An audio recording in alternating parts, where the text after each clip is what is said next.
It is my pleasure to introduce the students of Valimar School. Have eighth graders Keaton, Shea, Samantha, and Gabriella, and Nasira, and seventh graders Michelle, Dylan, and Katerina. Excuse me. They will lead us in the flag salute as well as read the land acknowledgement and provide us with some highlights from Valimar.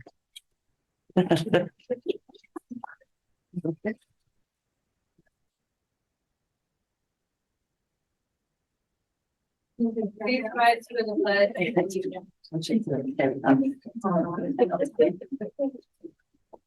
I pledge allegiance to the flag of the United States of America and to the republic for which it stands, one nation, under God, indivisible, with liberty and justice for all.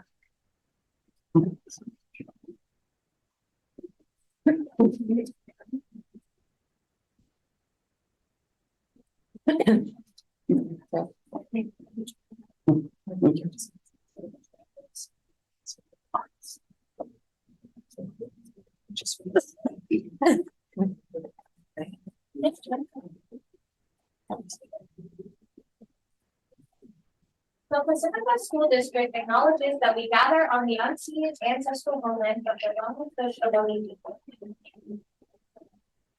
As guests, we humbly extend our gratitude to the Longfish Ohlone elders and community. We recognize that we benefit from living and working on the traditional homeland, and we affirm their sovereign rights as First Peoples. As the original stewards of this land, the Longfish Ohlone understand the interconnectedness of all things and the importance of maintaining harmony with nature. Likewise, Pacifica School District commits to teaching our school community how to be responsible stewards of this land.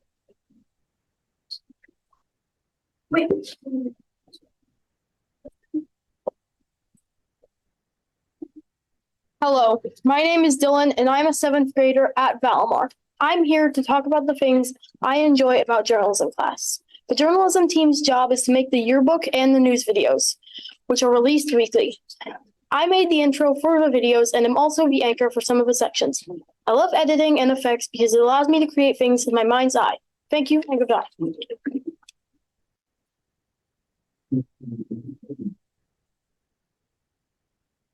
Hola, mi nombre es Nasira y soy nueva estudiante de Vallemar. He disfrutado bastante estar estudiando en Vallemar y he tenido gente apoyándome desde el principio como amigos y maestros.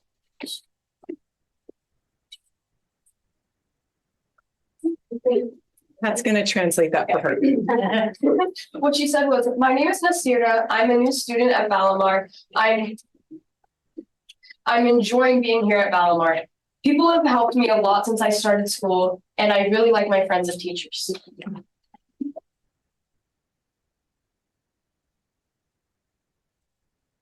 Hello, my name is Shay and I'm an eighth grader here at Valimar. What I like most about Valimar is our electives. Our electives, they give us creative freedom and let us end our days with a good feeling.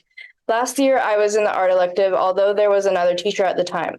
I trust that art is just as good this year. I also hear from my friends that they've been loving our new band teacher. I'm excited to see how far we get in this school year.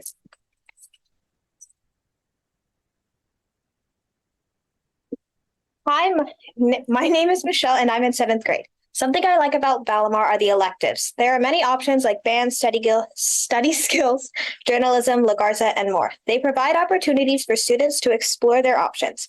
For instance, I'm here because I'm in broadcasting. Band students can perform in concerts and represent our school. Study skills can help students improve their studying and help them academically. The electives are a great chance for students to learn things out of academic topics. Thank you. Hello, and my name is Gabriella. I'm an eighth grader here at Valimar. There are multiple things that I love about Valimar, but in general, band is my favorite. One reason why is because of the opportunities it gives you. One example is band camp. It improves and your social skills, and not to mention your listening skills as well, which you will use in your everyday life. Another thing about band that is wonderful is that it lets you interact with different grades. Seventh and eighth graders speak to each other while setting up and playing their instruments, all while creating a great community to make harmonious sounds for the group. The K-5 music program is also pretty great, with teaching kids all about instrumental sounds and different genres of music from a young age and helping them expand their knowledge. Hello, Hello, my name is Keaton Sparks. I'm in eighth grade at Valmar, and my favorite thing to do at Valmar is participate in the yearbook and journalism elective. We get to create the Valmar broadcast that is shown school-wide. We talk about things coming up and things that have passed. Many teachers have told us that they love the broadcast because it is informative towards their class and is also something fun to look forward to. As well as the Valmar broadcast, we also get to make the yearbook. We enjoy taking pictures and helping students feel like they are part of this community by including them throughout the yearbook. Since there are only 10 of us in the elective, we are very close and benefit from each other's company. We work well together and are very efficient in accomplishing our work. All of us are very honored to be given the opportunity to create something that everyone around the school appreciates. Thank you.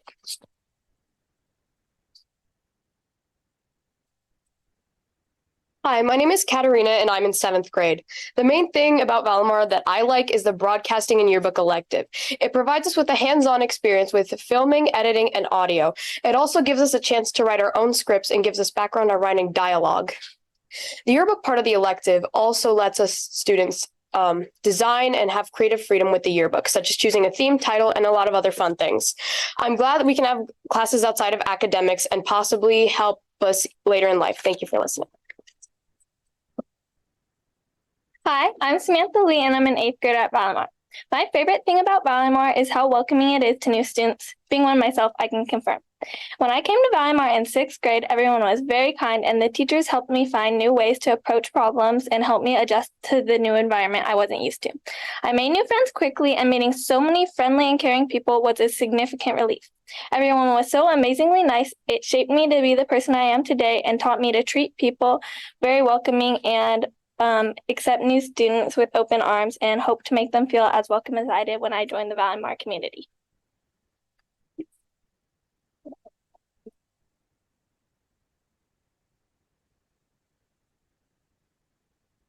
I have a question. Yeah. Is there any way that we can be on the list so we can listen to your broadcast? Yes.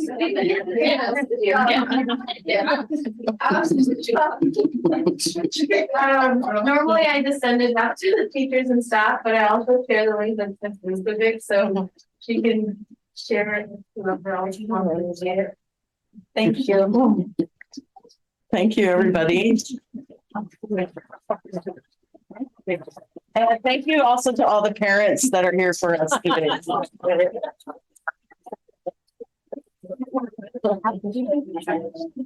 I'm not here. Such a good job. All right.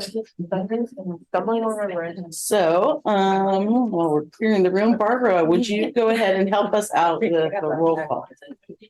Here. Here.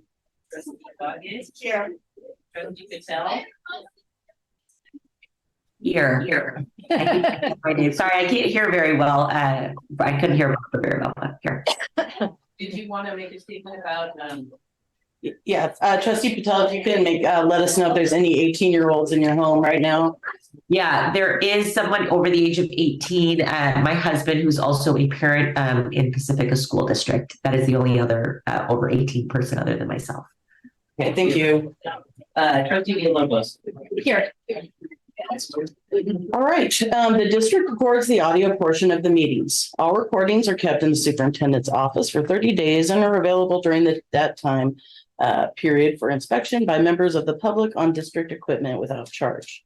In-person speakers wishing to address the board on agenda or non-agenda items, please complete a request card with your name, address, and the item number and submit it to the board president or superintendent. You'll be called to address the board and may speak for up to 3 minutes.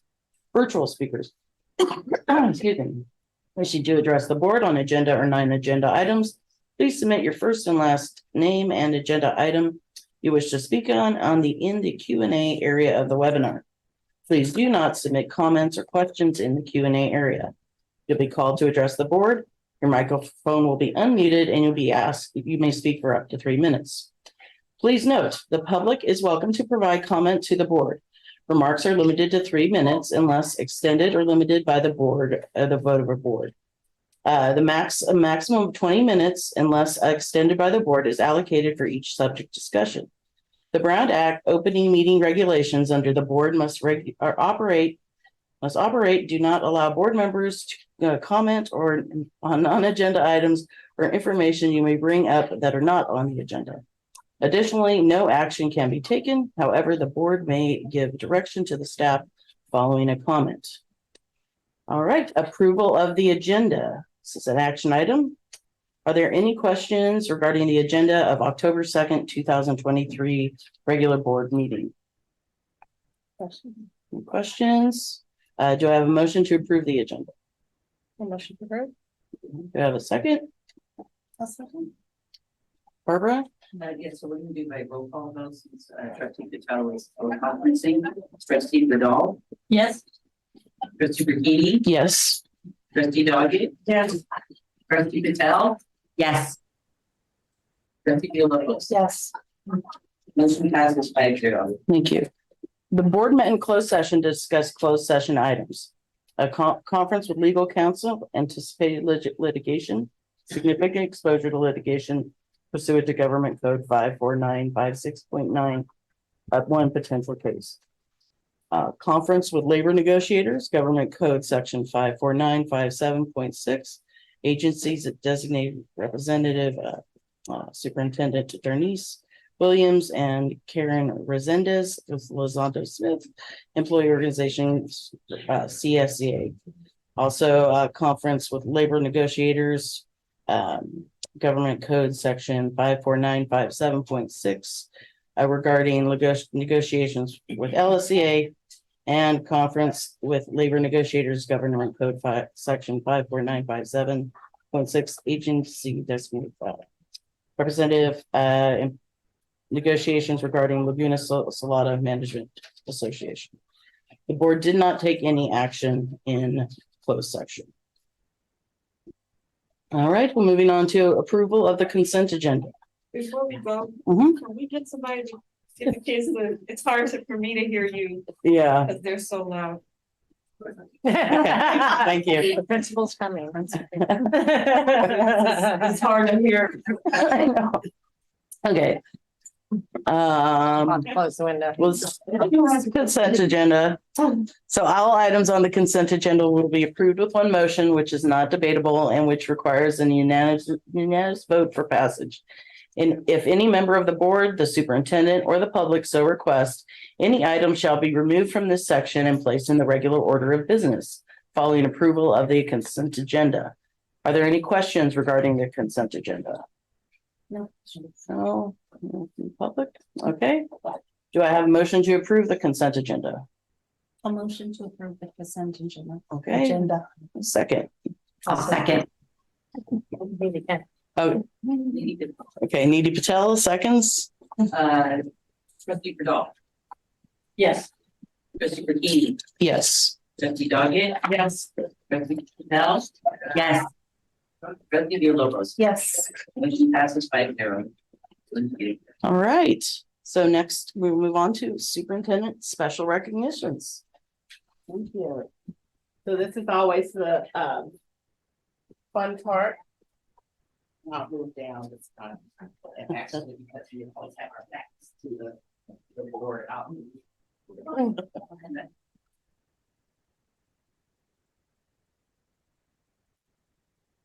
Good evening, everyone. So this evening, we have the pleasure of recognizing an individual who has served our community for several years.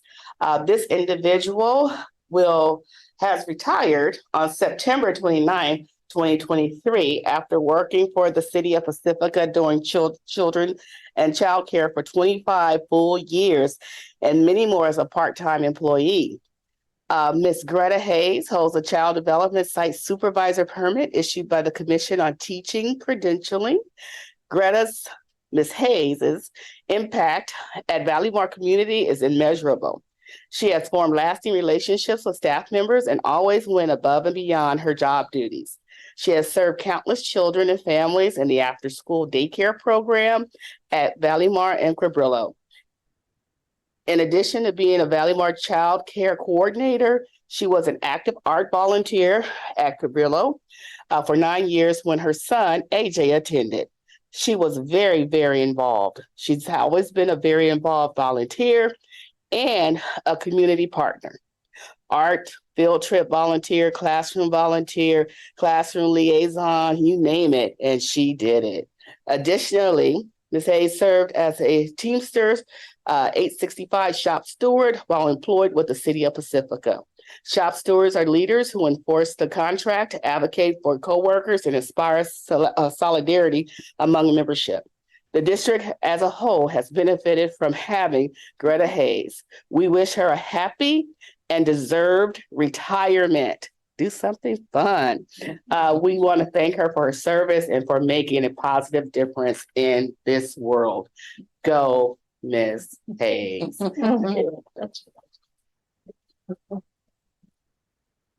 good evening. So this evening, if we can have our board president.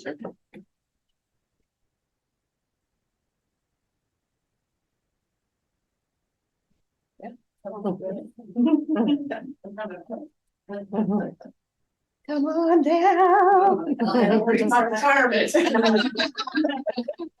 You're not chasing kids around the parking lot. So, on behalf of Pacifica School District Board of Trustees and Superintendent, we present the Certificate of Appreciation awarded to Greta Hayes. Thank you for your service and commitment to our students and staff, awarded on this 4th day of October 2023. Thank you so very much. Oh, thank you. Appreciate it.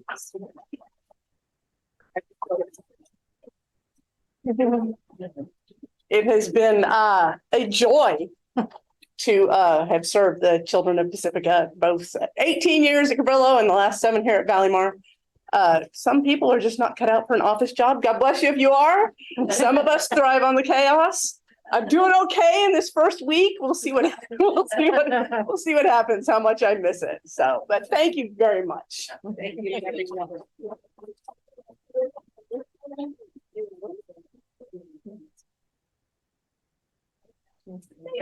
much for your service. Thank you. Oh, thank you. Oh, you'll see me around. Absolutely. Thank you.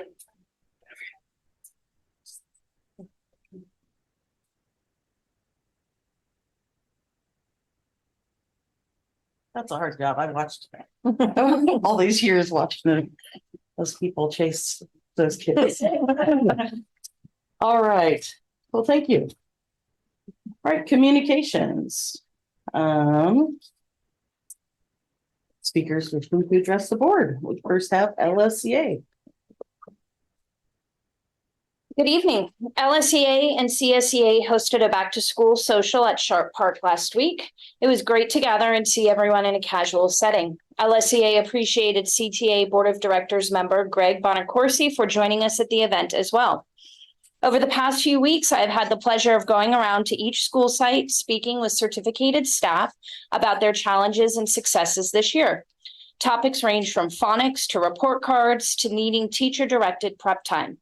We also shared with them our focus for negotiations for the 2024-2025 Sunshine and look forward to their feedback and suggestions. When I came and spoke at closed session with you this evening, I shared with you some of the hopes we have regarding to coming to a fair agreement for compensation for the 23-24 school year and remembering to honor all our members in the process. Our next LSEA meeting is October 19th. Again, board members, this is a very easy, low-pressure way for you to show signs of support for our certificated staff. As you are well aware, our members want it and hope someday you'll oblige. Thank you. All right, thank you. All right, next representative from CSCA. Hello, my name is Nicole Sayers and I am the president of CSEA Chapter 128. Tonight, I'd like to welcome Bonnie Maffei, a new crossing guard at Valleymar School. I also want to recognize the retirement of Caroline Lee, a valued paraprofessional of the LMEC preschool program for many, many years. The CSEA Above and Beyond recipients for tonight are Mimi Agubionde and Rose McElnery. Both are long-term paraprofessionals in Miss Christina Bailey's class at Ortega School. Both CSEA members are being recognized by their teacher, who expressed how they consistently go above and beyond in her classroom every day to support their students and to support this district. CSEA Chapter 128 is very proud of all our above and beyond recipients, and we appreciate all that you do. The CSEA Above and Beyond program is celebrating its 3rd year. Since its inception, approximately 52 CSEA members have received this acknowledgement. Included in this acknowledgement is a very small presentation in front of coworkers and other union members, and a $5 gift card to the nearest coffee house to their workplace. Not a big deal. Or is it? I have witnessed members cry when acknowledged in this way. One recipient who has been in the district for many years actually stated that this was the first time they actually felt appreciated for the job that they have been doing. It may not be a big deal, but it makes people feel like someone sees them and the good work they do. And that is a big deal. I hope all of us can make a bigger effort to let others know how much they are appreciated and how important they are to this district. It is a big deal. I'm grateful to work with the kind of people who came up with this idea, because it has turned into a really meaningful expression of thankfulness. Now, last year, we were able to negotiate Article 15, safety, in our collective bargaining agreement. We negotiated such things as safe conditions, accident reports, air quality, restroom and water access in our workplaces.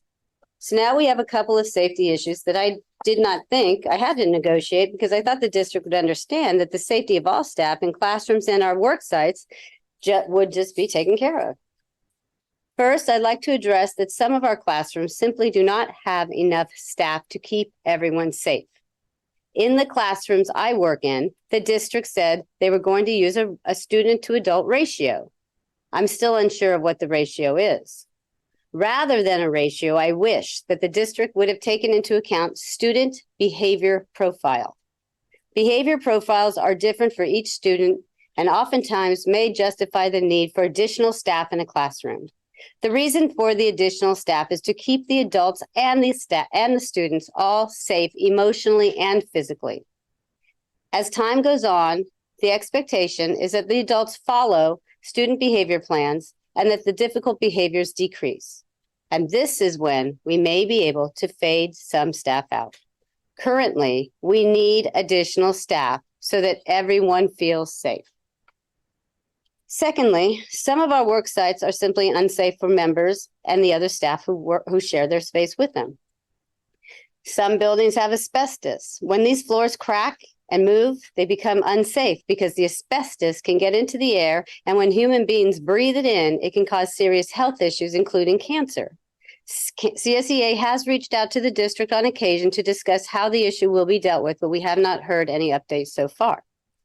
I recently was made aware of 2 windows in a workplace used by CSEA members that are actually screwed or nailed shut. They cannot be opened by hand. Besides not being able to offer fresh air to these members, if there was a fire near their workspaces, they cannot escape. They tell me that the window is actually made of plexiglass, which is a very difficult thing to break. So besides not being able to open the window, they could not be able to break the glass to get out if there was a problem. This is not acceptable. I hope I am correct in thinking that the district also believes this is not acceptable and will take time, money, and energy to fix this problem. The last safety issue CSEA has is the ESS building where many CSEA members work. This is building just behind the DO. It is a long building with only one entrance and exit and is ADA non-compliant. If a fire breaks out in the front of the building, the employees who work beyond the fire will be trapped. There is no exit for them to get out, and if they should need adaptive equipment to help them maneuver, that would be very difficult, if not impossible as well. These are serious issues to CSEA members and things that we thought that leadership of the district would consider for the lives of our workers. I hope I'm right to think that we will hear some positive updates on these issues soon. Thank you for your time. Thank you. All right, people wishing to address the board. I don't have any cards. Are there any Yeah, cards? two people online. 2 people online? John Reddy. Yes.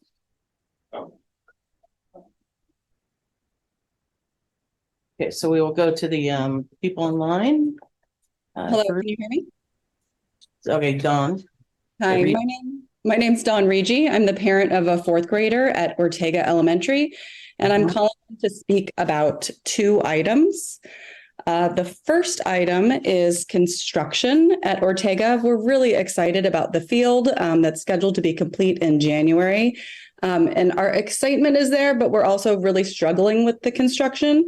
One thing that could be improved is a privacy barrier or a tarp that's fixed to the garden perimeter that is shared with the field.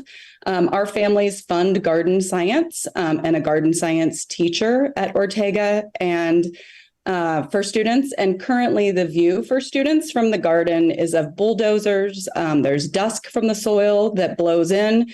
And it's also so loud that students are having to move into the greenhouse for just verbal instruction and then going out. We understand that we can't control the noise, but a privacy barrier could help students with dust and then also feeling like they're in a garden space and not a construction site. There is actually a barrier on the school grounds that ends at the beginning of the garden.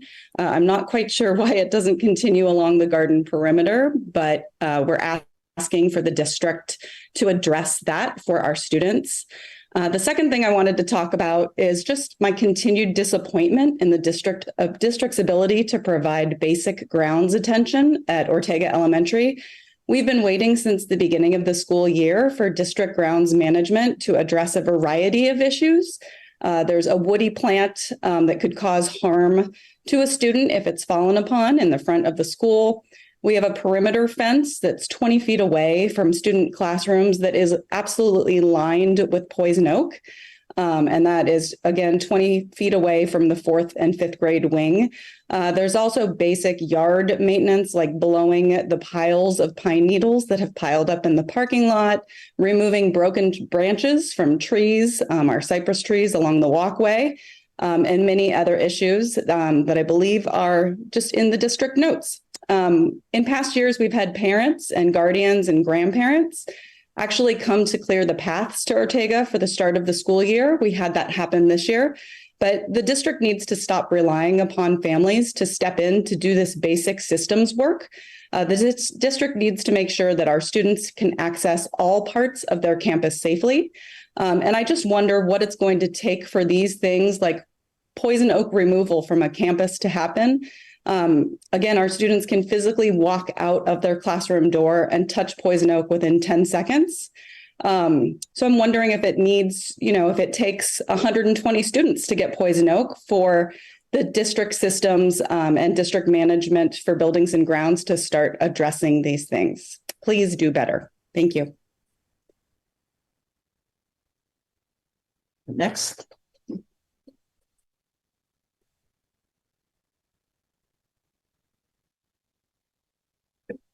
Diana Chow.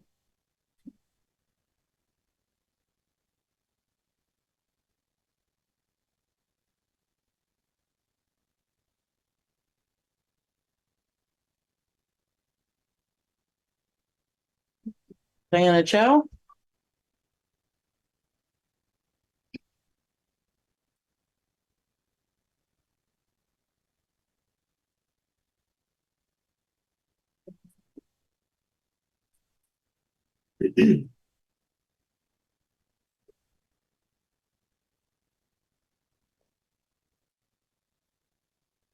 If Diana Chow is online, if you could mute yourself, we can't hear you.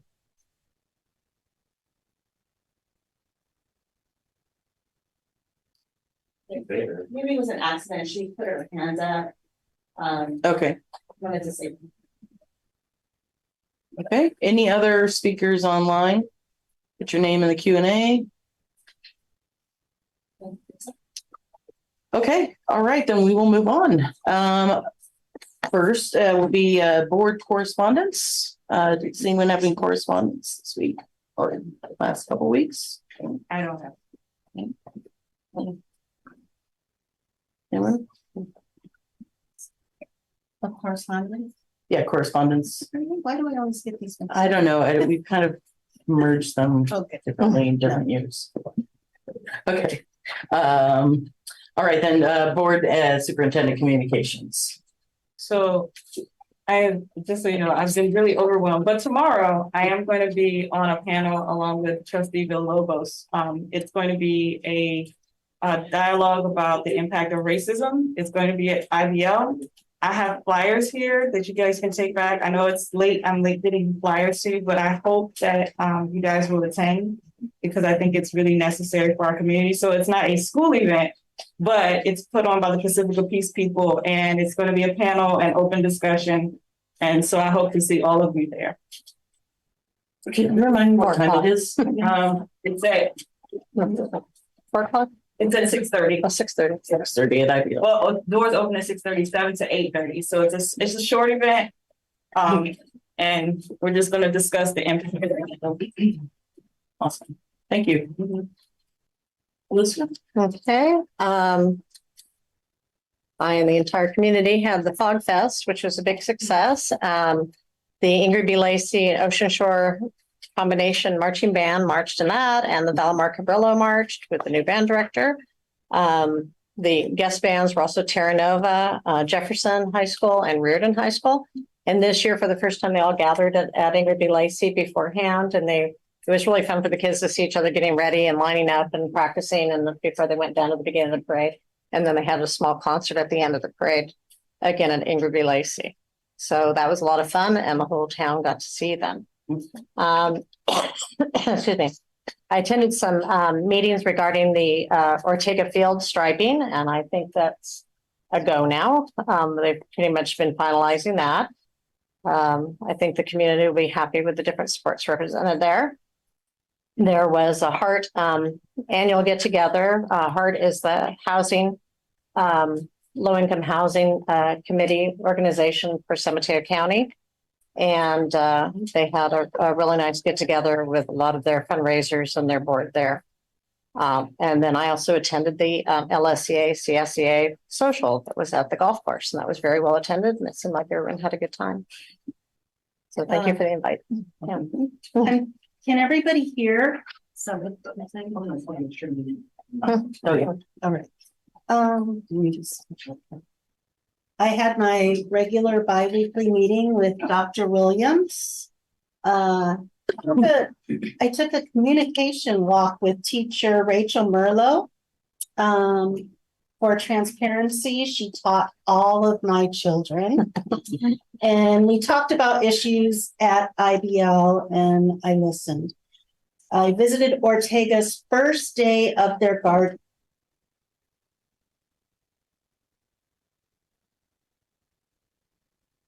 Agree with the parents that while we were there, there were some workers, so maybe a barrier there would be good. Then let me see. The new instructor for the garden and greenhouse, she's a young woman and she knows how to engage the kids. She was playing games and all of the kids loved it. I was like, this is a really good grade class. Also, I've received, I'm going to say approximately 10 emails from the Ocean Shore parents, and I've read every single one of them. And then also I'll be with Kai tomorrow at IBL from 7 to 8:30 for the Pacifica Peace People talk on racism. And the way I understand it is we're going to give some examples of what we've experienced as far as racism. And that's all I have. All right, thank you. Trustee Patel, do you have anything? Prior to, I had my bi-weekly with the superintendent, I attended Fog Fest, and it was great to see the Pacifica School District booth there, and parents stopping by. And that is all I had, because on Monday of last week, I had a child. So correspondence between now and then. But I just wanted to note that I also received about 10 emails from the Ocean Shore second grade parents as well. All right, thank you. I also received several letters and from Ocean Shore and responded to them and read them all. So thank you. I did a site visit with Mrs. Alderson at IBL, which was really nice to walk around and got the updates on what's been happening at IBL. I've been having my regular meetings with Dr. Williams. I was at the Fog Fest for an hour trying to recruit people here. And I also went to the LSCA, CSCA socials. So thank you very much for the invite. And that's it for me. Again, good evening. I had the opportunity to attend the feedback meeting, parent meeting today, and I learned a lot of information just about parents and their expectations of the district. And then also had an opportunity to share our goals around our services for our students receiving special education services. I had an opportunity to meet with our outstanding site leaders this week and just having a conversation about how to continue to move forward around a few issues, including behavior, resource needs, and then also working in collaboration with one another to address some of our things that are going well, which we want to get in the habit of speaking about more of. I was very excited to visit Mr. Yu's class at Ortega. I had a chance to visit, and I also had an opportunity to play instruments with the students. And so I had a wonderful time. I did a solo, which I don't know how great I did. I thought I was playing something familiar, although no one recognized me. But nonetheless, it was extremely fun. So just again, I attended the CSEA, LSEA social, and I had a great time interacting and interfacing with our colleagues. All right, thank you. All right, so next we're going to move on to our celebration and recognition of newly permanent certificated and classified staff. Dr. Torres. Good evening, Board of Trustees and Superintendent Dr. Williams. Tonight, we celebrated and recognized newly permanent certificated and classified staff. Congratulations to the certificated and classified staff. Listed below, I will be reading all the names who have moved to permanent status in the Pacifica School District. For certificated staff, the standard is a 3-year process, starting as a temporary or probationary teacher, dependent on the staffing needs of the district.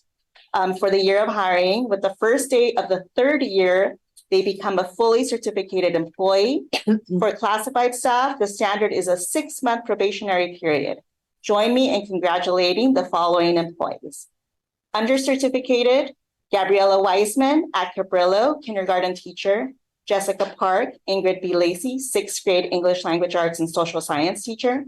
Becky Howard, Ocean Shore, response to instruction and intervention teacher. Stephanie Lucas, Ocean Shore, 3rd grade teacher. Bridget Gatner, Ocean Shore, 4th, 5th grade teacher. Chelsea McDowell, Ortega, kindergarten teacher. Meredith Shannon, Ortega, transitional kindergarten teacher. Connor Science, Ortega, school counselor.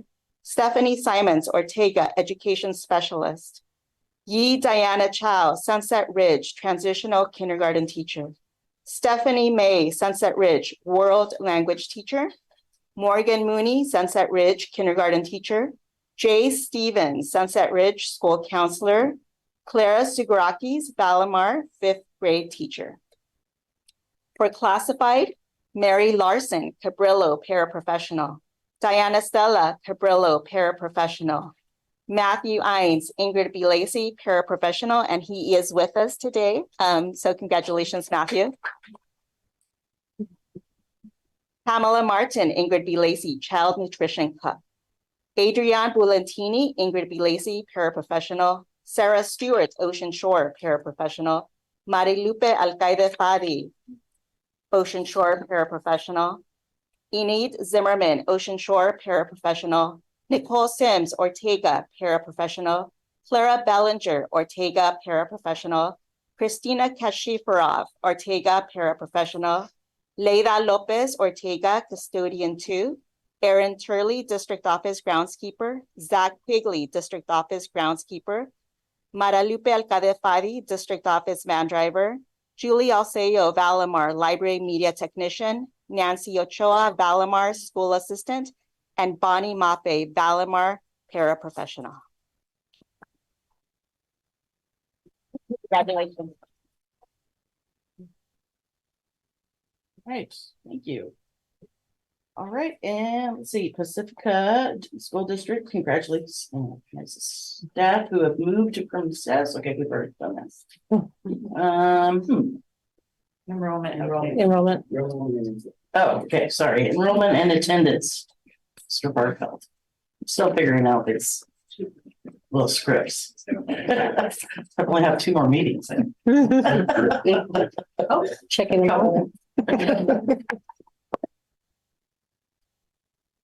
We'll be doing this one with a little help from my friends here from Sunset Ridge. It's been a little while. Good evening, Board of Trustees and Dr. Williams. Tonight, we're very excited to be presenting an enrollment and attendance update. We really want to be highlighting our new attendance campaign, which is Attendance Matters. We're going to share some information with you about that. We're going to share some information about updated enrollment numbers and enrollment trends for the current school year, and tell you about our district's attendance campaign. So those are the objectives of the presentation. In connection to our district's guideposts, so always being anchored with the foundations that we're working on, we're actually working on 2 aspects of ACE for this presentation, and this is attendance and community engagement, because the Attendance Matters campaign, it's essential to have the community engaged in this work. So two aspects of ACE for this work. This is our enrollment grid. So it has all the schools, all the grade levels, all of our student numbers. And on the next page, we kind of have some trends for enrollment for this school year. We've talked about this before at other board meetings, but we are down. Our enrollment is down. We're down 32 students from this time last year. Because of this reason, this means our wait lists are very, very small. Most families got their first choice. All but 5 have received their first choice placement as of now. Students will be continued to be placed from wait lists as spots become available at desired schools. And obviously, we hope to get more students enrolling throughout the school year in the district. So those are our enrollment numbers and enrollment trends. So shifting gears to our awareness campaign, our attendance awareness campaign. Attendance matters. Woo! That is the name of our campaign, and it's very simple. And this is very common, slogan, so to speak. Attendance matters. The goal is to convey the importance of attending school, and the other goal is to reduce our chronic absenteeism rate. So we want to convey the importance of attending school, and in doing so, hopefully improve attendance, reduce chronic absenteeism. We need to remember that student engagement and positive school climate are really important foundational pieces to facilitate attendance. So I think this work always will be kind of enhanced by working on engagement pieces and improving school climate. And we want to cultivate and celebrate. And we are working. We're working with Sunset Ridge on this. We want to cultivate attendance heroes. So this is an acronym: here, every day, ready to learn, on time. Thank you, Sunset Ridge. So that is the acronym that we will be pushing forth in the district as part of our campaign. What this looks like is districts and school sites will be promoting the campaign through multiple means: assemblies, messaging, newsletters, signage around school sites. and those types of things. And we're going to track the effectiveness of this, obviously, throughout the school year. It's really easy to do so. And it kind of changes every day. So it's kind of fun to look, and hopefully we see that improvement. And we'll gauge the effectiveness of the campaign, and we'll make shifts if we need to. So it may go without saying, but chronic absenteeism is very important. Obviously, it impacts academic skills, learning, test scores, early literacy. It disproportionately affects students of color and vulnerable students. And obviously, low attendance is going to be a warning sign for dropping out risk. We've seen chronic absenteeism really get worse after the pandemic. It's pretty illuminating that prior to the pandemic, it was 12%. After the pandemic in 2022, it jumped to 30% in the state for chronic absenteeism. Very challenging. So as a reminder, chronic absenteeism is defined as missing 10% of the academic year for any reason, including excused absences. And this is the thing that one of the pieces that we need to continue to remind families is even excused absences. So even being sick, you're still out of school, and that will contribute to our chronic absenteeism. Based on a 180-day school year, if a student missed about 18 days of school, that would be chronically absent.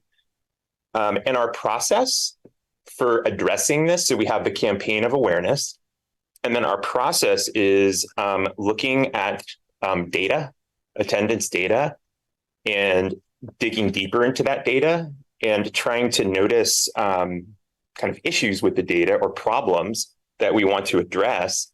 And what are the causes and what are the things that we do need to look at? So what are the root causes? What's our plan to address those pieces with attendance?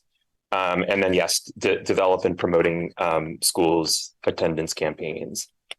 I have a little tiny bit of data here in this presentation, and that bottom one I did update. We had a typo in the original presentation, so I've updated that, and it's indicated there.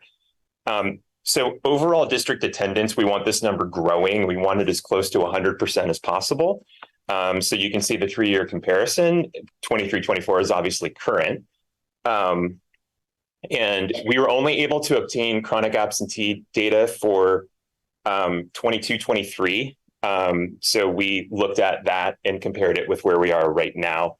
Granted, small sample size beginning of the school year, but there's a little bit of data there for you. So fiscal impact, financial impact. So there is significant financial impact for improving our attendance in the district. As an example, and thank you, Josie, for providing these numbers. Average daily attendance, so the funds that we receive when students are present in school for each student is $62 a day, 180 days, 11,154. Essentially, if we can move from 93 to 95%, if we kind of take those markers, we want to go higher than 95. But if we kind of look at that, that would generate an additional $900,000 of revenue. So that's significant. That's why we're on this campaign. And so we can use these funds for other things in our district. Our process, again, looking at data, looking at problems of practice, formulating questions about the data on attendance, determining root causes, and then addressing those root causes with specific plans. And the whole time, conveying the importance, continuing to have the signs up and have the messaging out there about attendance and awareness. In doing this work, we see that, and this is from Attendance Works, which is a plethora of resources in this area.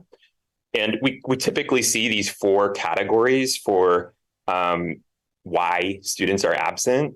So this was kind of a nice framework to look at when we were working with Sunset Ridge. So I'm actually gonna transition now and tell you a little bit. And we're going to have Principal Cundiff and Assistant Principal Corton give us information about what they are doing at Sunset Ridge.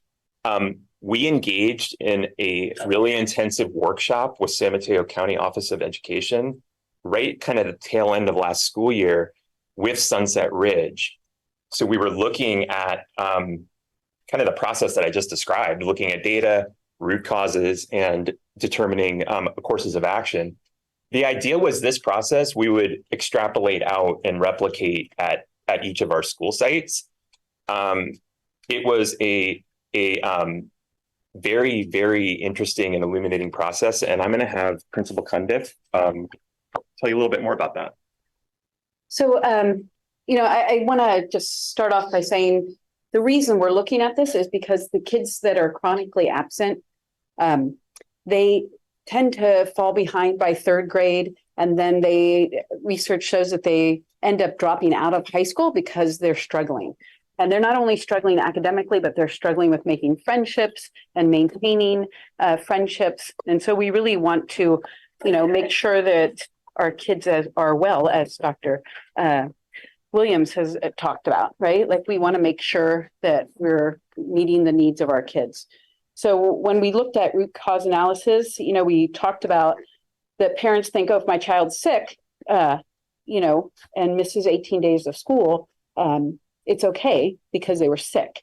And we don't want kids coming to school when they're sick, but we want to know, like, if your child doesn't have a fever over 100.4, if your child doesn't have diarrhea or vomiting, they can come to school, right? And so sometimes kids might just say, oh, I don't feel like going to school, and parents might allow them to come to school and to stay home.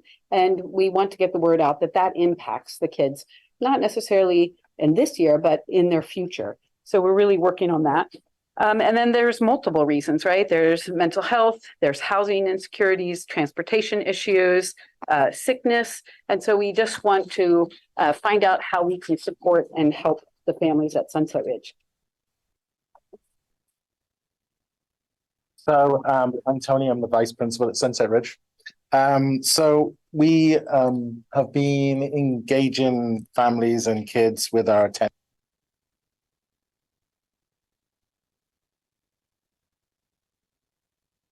Designed some very flashy, fancy posters that are around the school, giving some information, and Ali's going to show one of those in a second. So some of the things we've been doing along with that campaign, the teachers are reaching out to families themselves. So we've asked them that every 3 days if a kid is missing to make every day a kid is missing, just to reach out, just to make that connection, because that is really important for, again, improving attendance, just getting kids to make that connection with their teachers.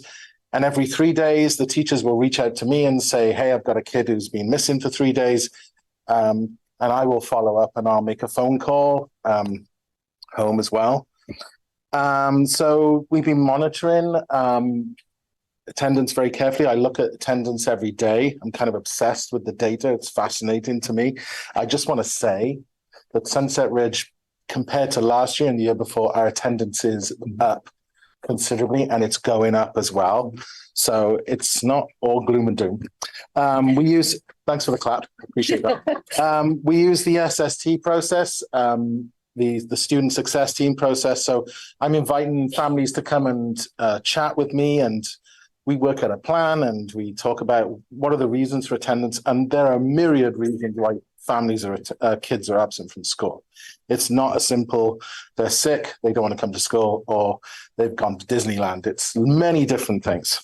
One of the things, so we've had staff conduct empathy interviews, empathy interviews with families and students, and they're compiling it on a beautiful spreadsheet. If you're a fan of spreadsheets, this is a beautiful spreadsheet that they're compiling it on.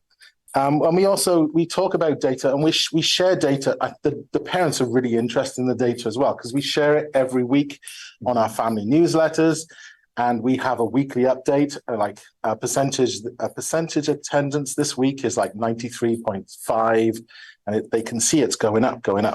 So the parents are saying, oh, we really like seeing that data. We're looking forward to looking at that percentage. And we got some fifth graders as well who are working out I'm asking them to work out the percentage before I put it out. So they're giving them some math problems. Also, home visits. We're doing home visits, which Ellie and I were kind of really into home visits during the pandemic. I'd hear Ellie call me down the hall and say, let's go and do a home visit. So we go and do a home visit. And we've done some great home visits. There's one story, a kindergarten student didn't come to school for almost 2 weeks. We didn't know where they were. We couldn't get in touch with their parents. We couldn't get in touch with their relatives. And the teacher came to me so worried, I haven't heard from this kid. So Ellie said, I'll watch the class, go and do a home visit. So we got in the car. Oh, we baked cookies first. Ellie showed me how to bake cookies first. I had to teach him. Yeah, he's learning. Yeah, thanks. Anyway, we baked some cookies and we went to the house and we knocked on the door and the oldest sister was there and she peeked round and we just said, hi, we're from Sunset Ridge. We're worried about so-and-so. Here's some cookies. It would be great to see them at school. And the next day they were in school. And their attendance is improved. And the parent who was oft, I think, afraid of us for some reason. I don't know why I'm lovely. We're lovely. So, and I think the parents, all of a sudden, this parent is in school all the time. I see them around and they talk to us. It's not just getting the kids in school, it's getting the parents in school as well. And the other thing we're doing is Cougar Pride. Our mascot is the cougar. And every teacher has on their wall a chart with Cougar Pride written out in block capital letters. And every time all the kids are in school, they color in a letter. And we've got one class yesterday told me we're on the D in Pride. So that's great. So that means they've had all that attendance. And yes, I'm super into attendance. You can tell. So there you go.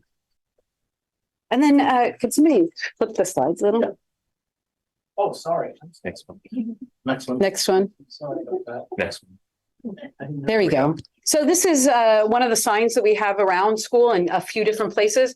And it's talking about missing just a few minutes of school. So, we have some kids that will come to school 2 hours late. One thing that we do is we never say, where were you? What are you doing? We always welcome them and thank them for being there.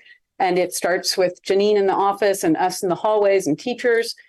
We really just want the kids to know we're happy to see them. And this is just important information. If your child's late 5 minutes every day, that adds up to 3.5 days a year, and then they're missing about 20 lessons. So you can see if a student's late 30 minutes in a year, they miss 22 days of instruction and 123 lessons. So you can see how quickly kids can fall behind. So we really are trying to get kids to understand that, get families to understand that. Okay, the next slide is that gorgeous hero certificate. We do, like Valimar, we do a weekly broadcast called Monday Morning Meeting, which was a pandemic thing that we came up with where we report to the kids and the kids watch it on the screens. And every week we give an award, and this is the Hero Award. So we look at all the kids who've had perfect attendance for the week and we pull the names out of a hat.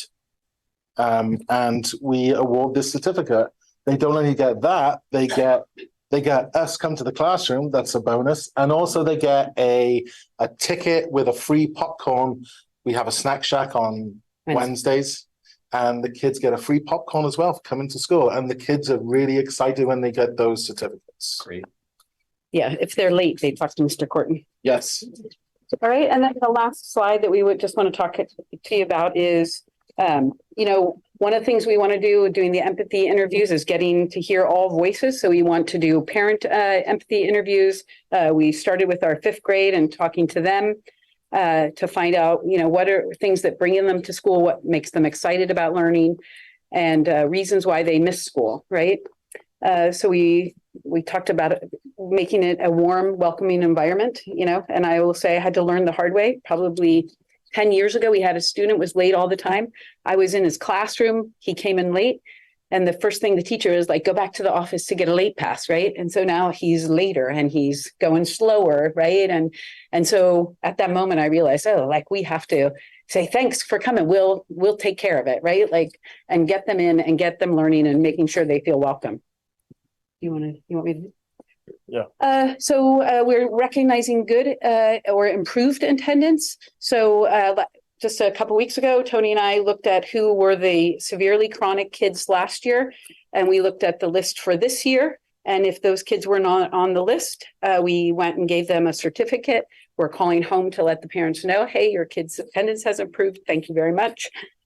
Like Tony said, we're monitoring it frequently. We used to do it, every 30 days, and we're doing it much more often than that. And then we're personalizing outreach. So we have some counselors and they're reaching out to families. We're calling families, doing the home visits. We really want to know what it is that's impeding students' abilities and families' abilities to get their kids to school. And then developing a programmatic response to barriers.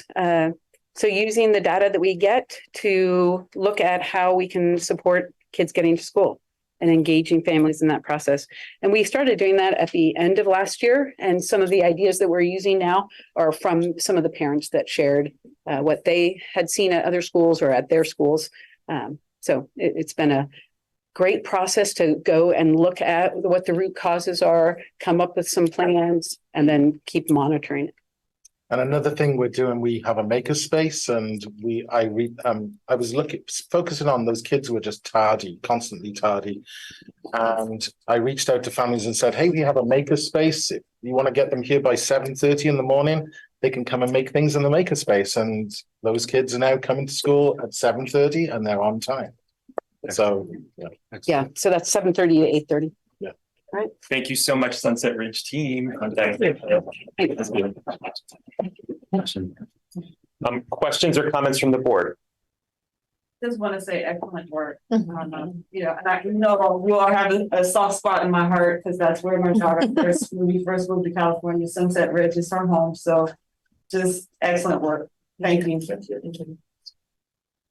I remember during the pandemic seeing pictures. I don't even think you were aware they were taken.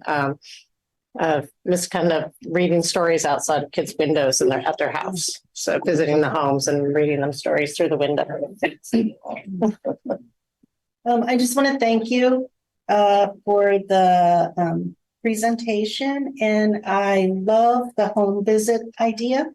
I heard about it first when I was in Nebraska. One of my family members, she said that a teacher came to her door, and I'm like, what? And so that's something that they always do before school starts is visit every home, and that way they can see what's really going on with the student.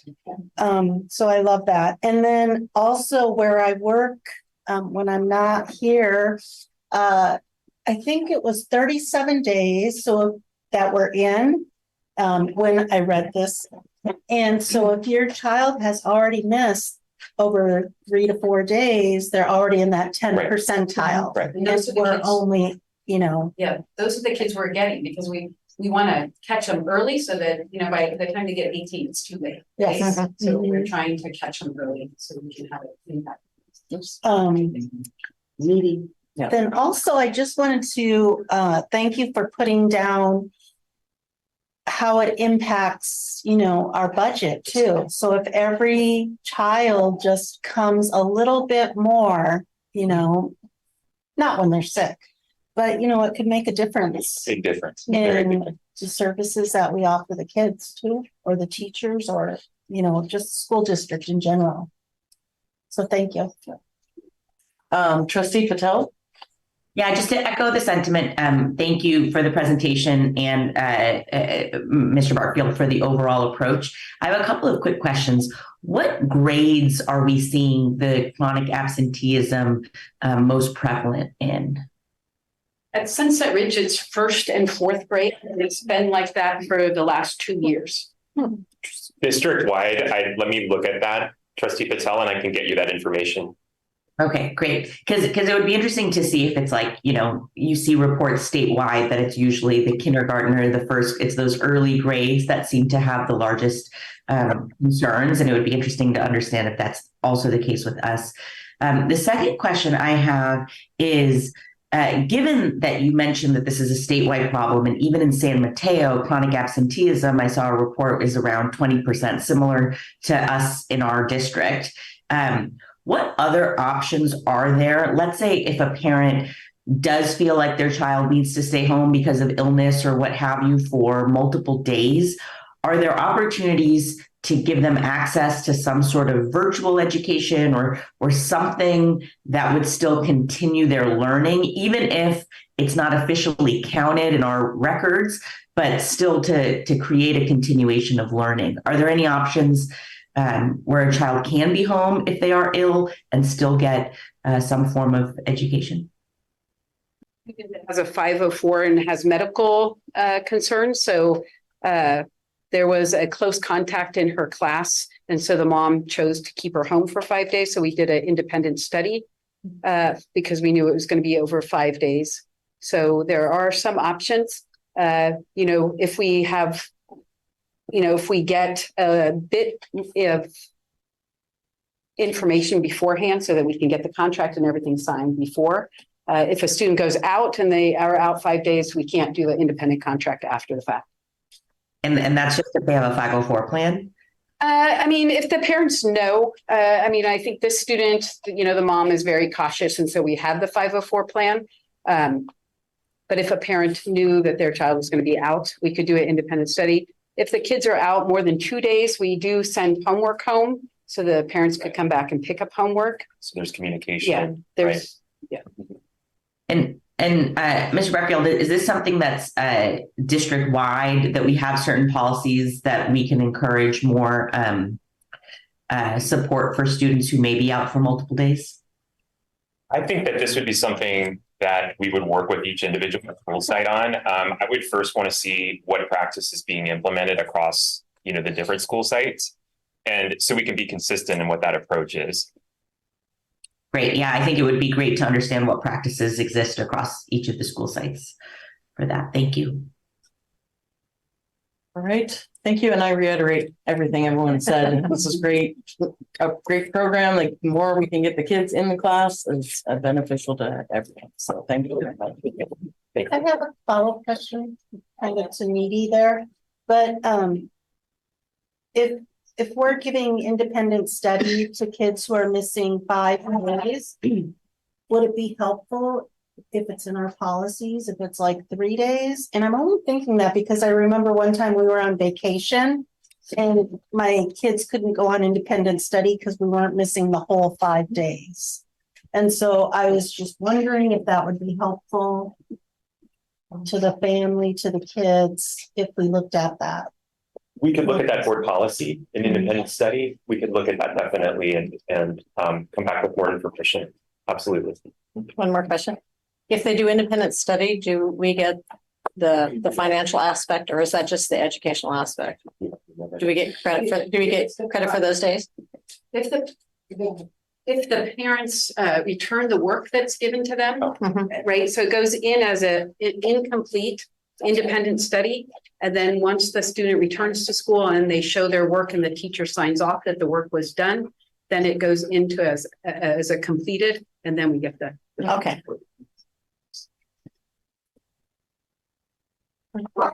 Any other questions? All right. Well, thank you very much, you guys. Thank you. All right. Next is the first reading of the student policy updates. Mr. Burkeville. All right. Good evening again. These are we have 6 administrative regulations in the 5,000 series. So in the student series for your consideration. 5 of the 6 we are going with the CSBA suggested revised. So you have that in your red line versions. The one that we are not is we updated one of our exhibits for interdistrict open enrollment. The reason we did that is because we had to, we actually we changed some language about when the 6th grade lottery and the kindergarten lotteries would be held. There were like specific dates in the administrative regulation, and we wanted to soften that a little bit. So we changed it to the kindergarten lottery to not be on the Friday just before President's Day, but sometime during that month before President's Day. Like, that language was updated. And then for the 6th grade lottery, it was in a designated time in January, as opposed to a specific date in January. So we made those updates to give us a little bit more kind of leeway in the way that we're doing our process for enrollment. The others are, there are 2 for suspension and expulsion for due process. 5144.1 talks about definitions for electronic bullying. It has a distinction between suspension and removal, among other things. 5144.2 really addresses the manifestation determination process in discipline for students with IEPs, and talks about rights for foster youth. We also have 2 ARs for, one for seclusion and restraint, which pretty much just clarifies when those things can be used and for how long. Discipline, it talks about, it's in line with new direction from the Office of Civil Rights. So the AR has been updated to reflect that. And then 5113 is about absences and excuses. And it's according to new laws that have come out. And it's about absence and illness verifications is essentially what the changes were. So that's in the red line that you have. So happy to try to answer any questions that you might have about these updates. Some of them, it looks like K through 8, but the 8's crossed out and then it says like a 12. And so I was just wondering if that was a mistake. It's supposed to be eliminate the 12 and be K8. Yeah, it's backwards. Okay, I will, let me look at that. It's probably a typo or something with the redlining that went. I also want to know where in the policy it mentions that you said the manifestation determination. Yes. When a student is removed from class, like let's say John is sent down to the office for 1 full class, that also counts as a suspension from class. So I want to make sure that everybody knows that sending the students down to the office for over and over again, that will come into the manifestation determination. And so, and I only know this because I've been through it. So I just want to make sure that that's in there, because when we send a child out of class, it's just like the absenteeism. They're not receiving the information that they need. Mm-hmm. And so I was wondering if we could just check on that. Yeah. Let me go deeper into that AR and we'll bring that information. We'll find where that information is for you. Thank you. Yep. All right, are there any other questions on the student policy updates? Trustee Patel? You're good. Okay. All right, then next we'll move on to first read of, thank you, John. First read of instruction policy updates. Mr. Lucy. Hi, thank you. This is the first reading for the 6000 series of the education series of policies and regulations. And for the most part, most of the policies that are presented within here are CSBA sample. So we've aligned with CSBA sample, and then we eliminated the languages that were that pertain to high school. So to make sure that it was K, but there's a few notes on some of them. First, the Library Media Center policy, if you remember, back in October of 2022, we passed this new policy, but actually we had to update it because Pacifica School District, along with a number of other districts, do not have teacher librarians. They have LMTs. So what we do is we contract out with San Mateo County Office of Ed, and that librarian kind of oversees to a degree the LMETs and supports the LMETs in their position here. So we had to change the language to align with that. The 6115 was really just adding June 19th, Juneteenth National Independence Day to the ceremonies and observances. Board Policy 6173, and which is the education of homeless children, and then also 6173.1. Both of those policies have just been updated due to new law. With the education for homeless children, there we have a liaison, which is through the Student Services Department, to make sure that there's annual training provided for all employees that provide services to students experiencing homelessness. And then there was also an added piece around that administered a housing questionnaire for the purpose of identifying student experiences of homelessness, and the idea of changing the language from homeless students to students experiencing homelessness. Those were the three main changes there.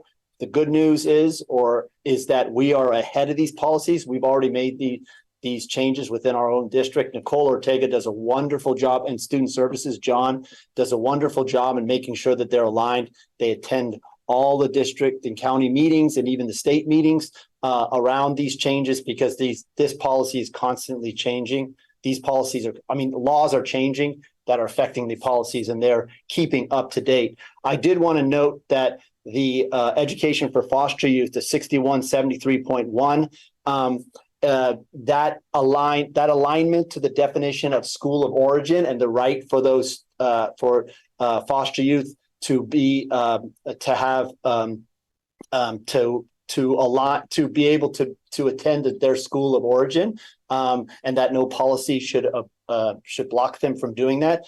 They actually, within that foster youth, they defined at school of origin that's inclusive of foster youth, not just homeless.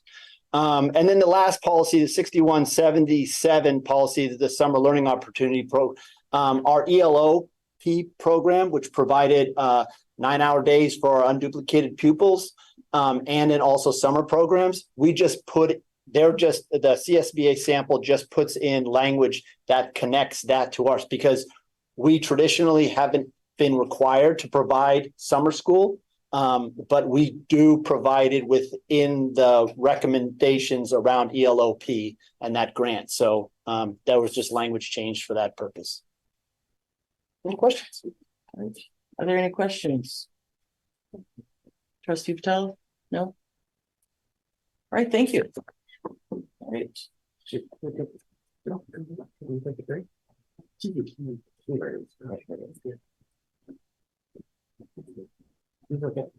Okay. All right, next.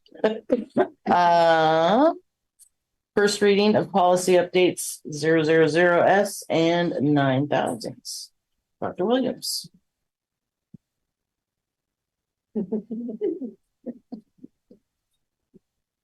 Long trip to the coach. Good evening, Board of Trustees. This evening, I come to you with a recommendation. Our policies are updated quarterly, as you know, by CSBA to reflect new laws and changes and to clarify previously used language. It is recommended that the Board of Trustees review and discuss the proposed updates to the board policies for summary of philosophy, goals, objectives, policy updates, the zeros and the 9000s as follows. Policy 0420.4, charter school authorization. This policy has been updated to reference pending litigation brought by each of CSBA's Education Legal Alliances and Napa Valley Unified School District against the State Board of Education regarding its authority to reverse the denial of charter school petitions by making a determination that a board abused its discretion in denying the petition. Regulation 0420.4, charter school authorization. Regulation also updated to expand the materials regarding one, procedures for suspensions or expulsion, including the requirements for a written notice of the intent to remove the student and the right to initiate a hearing, and material related to processes for notification to the district when the student is expelled or leaves the charter school without graduating or completing the school. Bylaw 9270, conflict of interest. Bylaw also updated to clarify for a board member who manages public investments that when an item or the consent calendar is one in which the board member has a financial interest, the board member is required to either make a motion to remove the item from the consent calendar or abstain from voting on this consent calendar. And finally, bylaw 9320, meetings and notices.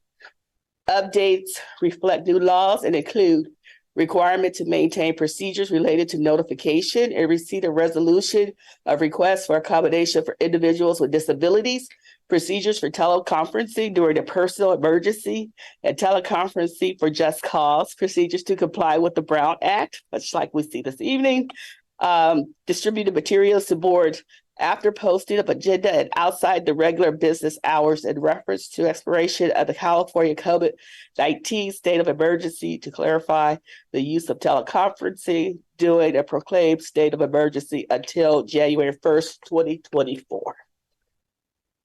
Thank you. Any questions? A little congested today, but All right. All right. Thank you very much. All right. Next, we're moving on to action items. Certificated substitute rate increase. Leave this to Dr. Torres. Good evening, Board of Trustees and Superintendent Dr. Williams. Tonight, it is recommended that the Board of Trustees approve an increase to the certificated substitute rate for the following 2 school years as follows. In order to assist in the certificated substitute shortage, note that the increase of the certificated substitute rate would supersede the prior certificated substitute 50 and 100-day incentive. For 23-24, the daily sub rate will increase from $182.03 to $245. The long-term sub rate from $212.37 to $285. And the Pacifica School District retired teachers would receive the long-term sub rate as their daily rate. For 2024-2025, the daily sub rate would increase from $245 to $255, the long-term sub rate from $285 to $300, and the Pacifica School District retired teachers would receive the long-term sub rate as their daily rate. The increase of the certificated substitute rate would go into effect on Thursday, October 5th, 2023 through June 30th of 2025, pending board approval. The certificate, this is background regarding our shortage. The certificated substitute shortage is a challenge that many school districts, including our school districts, face. The problem not only affects students in a classroom without a substitute, but can affect other educators taking on additional students and can affect the instructional leadership of a school, as our school principals are often stepping in. During the February 8, 2023 board meeting, I presented the Human Resource Board of Trustees mid-year update, which included information regarding certificated substitute shortage. At that time, one of our next steps was to explore and analyze a more competitive certificated sub rate as compared to neighboring school districts in San Mateo County. Since then, an analysis shows that a more competitive certificated substitute rate is needed in the Pacifica School District in order to retain certificated substitutes in our district on a consistent basis and to also attract new certificated substitutes to our school district. Currently, approximately 13 of our approximate 40 certificated substitutes are consistent in taking day-to-day sub jobs in the Pacifica School District. Often our inconsistent subs go to higher paying school districts for sub jobs. And if you have any questions, please let me know. Are there any questions? I have no questions. Okay, Trustee Patel? Right. So with the new rates that you have suggested, Dr. Torres, would that put us in kind of the upper tier of our neighboring districts, our peer districts, or where would we fall based on the new rate? We would be in the upper tier. So like the top 10 districts out of the, The immediate school districts that surround us, for example, South San Francisco Unified School District, Jefferson Elementary School District, and Jefferson Union High School districts, which are directly next to us, we would be at least $5 more of daily rate. And for our long term, probably about $10 more, at least. And the rates that you captured from the other districts, those are current rates, because I assume many districts are probably doing something very similar to what we are as well. Yes, I did add a table to the attachment on the agenda that shows current rates. Yes. Okay, great. Thank you. All right. Thank you. All right. Were there any more questions on this? Okay. Do I have a motion to approve the certificated substitute rate increase as proposed? A motion to approve. All right. Do I have a second? I'll second. Trustee Vidal, Yes. trustee McKinney, Yes. trustee Doggett, Yes. trustee Patel, Yes. trustee Villalobos. Yes. Motion passes by a very. Hey, I hope that helps. Yep. Backside. Oh. So do you mind if I just run the copy or do you want? I have it. I don't need it. I have it on. I can bring it up. I'm pretty sure we did pass the thing around. I can. They can maybe Well, read read that. it. There's only 2 paragraphs on the second page, so we can read it off. One of us can read it off. Okay.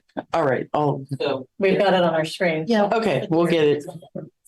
We'll figure it out. Okay. Okay. So the next thing we'd like to move on to is our resolution 2023-10-04-8 for the week of the school administrator. So are there any questions regarding this resolution before we read it? Do we approve it before we read it? I can't remember. I think we're supposed to approve it. I think we will read it and then approve it. Okay. So I do not have the back page. So when we get to that page, I'm gonna pass over. Well, Laverne and I can do those 2 paragraphs. Okay, perfect. Back page over. Okay. It's just been over. All right. All right, so this week of the school administrator, Pacifica School District, County of San Diego, State of California. Resolution 2023-10-04-A, week of the school administrator.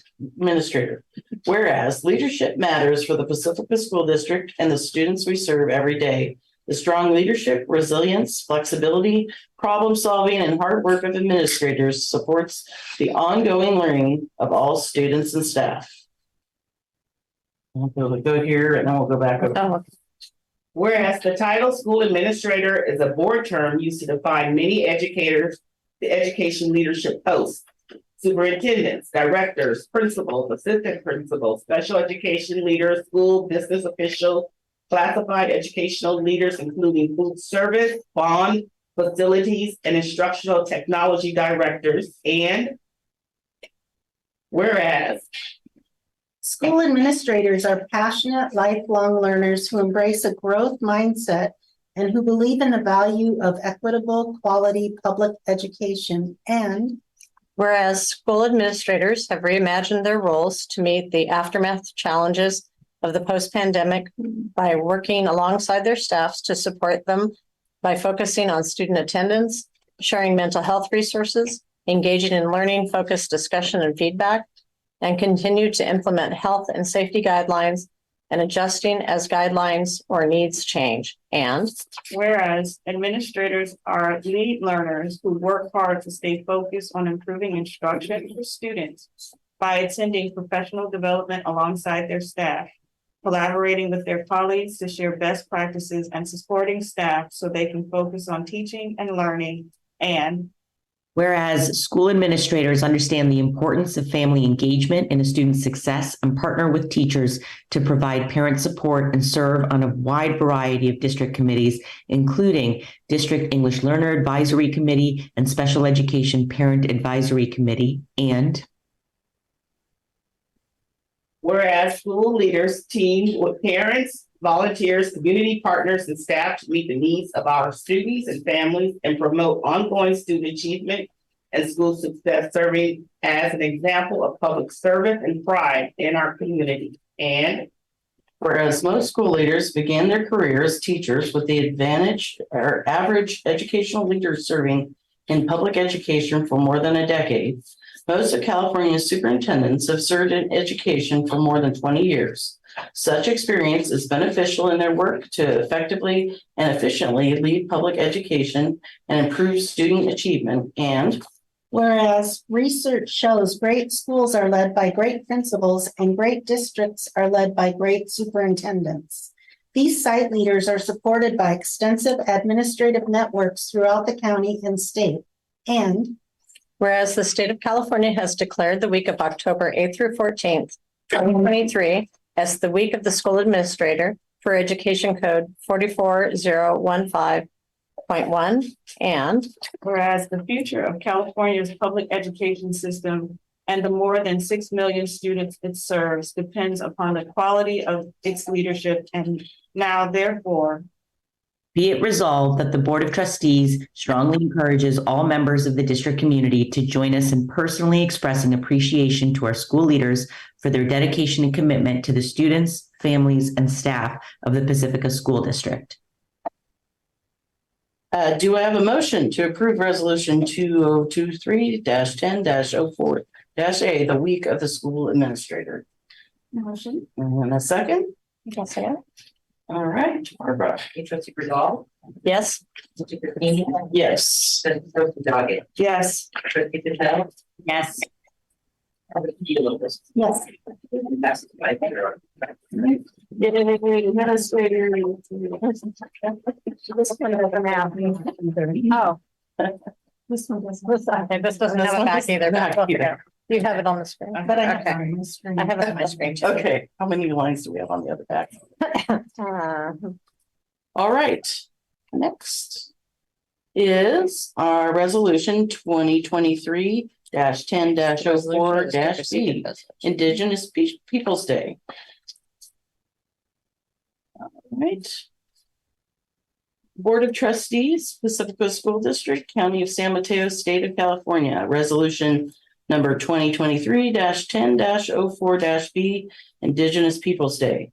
Whereas Pacifica School District recognizes Pacifica is built upon the homelands of the Ramaytush Ohlone, and today members of the Arapaho, Choctaw, Yankton, Cherokee, San Carlos Apache, Ponca, Omaha, and many other tribal members live in Pacifica. And whereas the idea of Indigenous Peoples' Day was first proposed in 1977 by a delegation of Native nations to the United Nations, sponsored by the International Conference on Discrimination Against Indigenous Populations in the Americas. And whereas in an effort to reveal a more accurate historical record of the discovery of the United States of America, representatives from 120 indigenous nations at the First Continental Conference on 500 Years of Indian Resistance unanimously passed a resolution to transform Columbus Day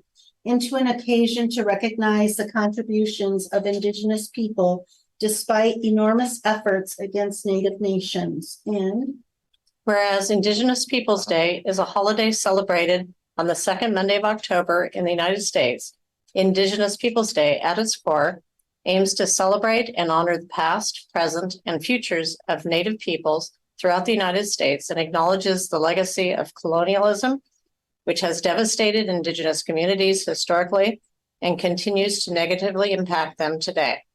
More importantly, however, Indigenous Peoples' Day moves beyond the narrative of oppression and honors the histories, cultures, contributions, and resilience of contemporary Native peoples. And whereas there are over 570 Native nations in the U.S., and 6.8 million Americans identify as Native American, about 2% of the country's total population. Yet representation for Native peoples, especially contemporary Native peoples, is seriously lacking, and Native communities still experience a legacy of discrimination as a result. And whereas Pacifica School District recognizes American Indian people and their accomplishments and contributions, past and present, such as Chief Standing Bear Ponca, who argued and won in 1879 in the U.S. District Court in Omaha that American Indians were human beings. Sharice Davids and Deb Holland, the first American Indian women elected to Congress in 2019. Ms. Holland currently serving as the 54th United States Secretary of the Interior. No Mascots policy advocate Suzanne Schoen Harjo, who received the Presidential Medal of Freedom in 2014, and Sterling Harjo and Taiki Watiti, creators of the first television series Reservation Dogs, with an all-Indigenous regular cast, writers, and directors. And as Pacifica School District recognizes the facts that American Indian youth ages 10 to 24 have the highest suicide rate compared to any other group, and 84% of American Indian girls and women experience a form of violence and abuse, murder and misuse Indigenous women in their lifetime. And whereas the children of the Pacifica School District deserve a well-balanced education that includes the history of American Indian genocide and the struggles and accomplishments of Native American peoples, and deserves to not be taught things that are outdated and seen by contemporary thinkers as mythology. And whereas Pacifica School District is committed to improving the suspension rates of American Indian children in our schools, Pacifica School District will seek to find alternatives for positive solutions and remedies to nurture the social emotional impact of learning on our American Indian youth in the district. And whereas countless movements around the world and in the U.S. at the present time by Native people to protect land, fight against climate destroying projects, and build viable cultural systems. However, Columbus Day remains a widely celebrated holiday in the U.S. that glorifies a false narrative of America's founding and erases the genocide of Native peoples. And therefore, be it resolved that in October 2023, Indigenous Peoples Day is a holiday where employees and students observe by not attending school. The Pacifica School District provides resources to teachers and training on the appropriate ways to teach about the history, struggles, and accomplishments of Native peoples. I'm not sure, do I need to read the last bullet? No, that probably not. We haven't got enough. Fine. So then, do I have a motion to approve resolution 2023-10-04-B to honor Indigenous Peoples Day? I have a motion to approve. Can I make a motion? Okay, and do I have a second? I'll second. Trustee Burdell? yes, Trustee Green? Yes. Trustee Doggett? Yes. Trustee Patel? yes, Trustee Lewis? yes, Motion passes by. All right, thank you. And then finally, a resolution, 2023-10-04-C, board compensation for missing meetings. This was for me. I had a death in the family, so I had to go attend a memorial. So, do I have a motion to approve? I'll make a motion to approve. And do I have a second? I'll second. Okay, for Trustee Burdell? Yes, Yes. Trustee Doggett? Yes. Trustee Patel? yes. yes.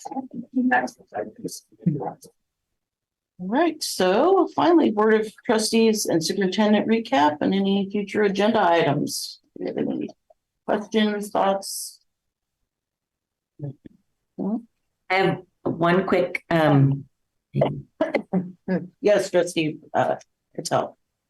So I was really happy to see a lot of activity online with parents kind of engaging in Mr. Bartfield's presentation, or maybe it was Mr. Lucy's presentation on the iReady diagnostic test that was given.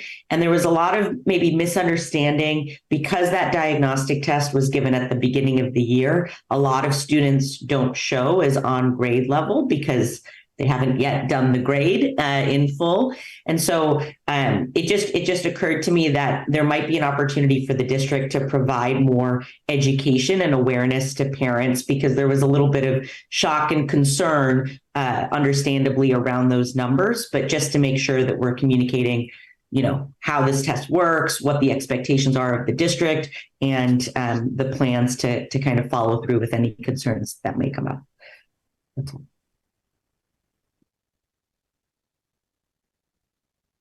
Oh, I have a comment. An afterthought or whatever. You know, the San Mateo County offers a service for free. It's the San Mateo Vector Control. They're the ones who come out and look at our fields and our ticks. So I was just curious, you know, for the parent who was wondering about other things, if they reach out, or we could, you know, they don't charge for it either. So it's a free service. Yes. Thank you so much. We can use them. All right. So upcoming, our next board meeting is on. Pull that up. Just Your work study.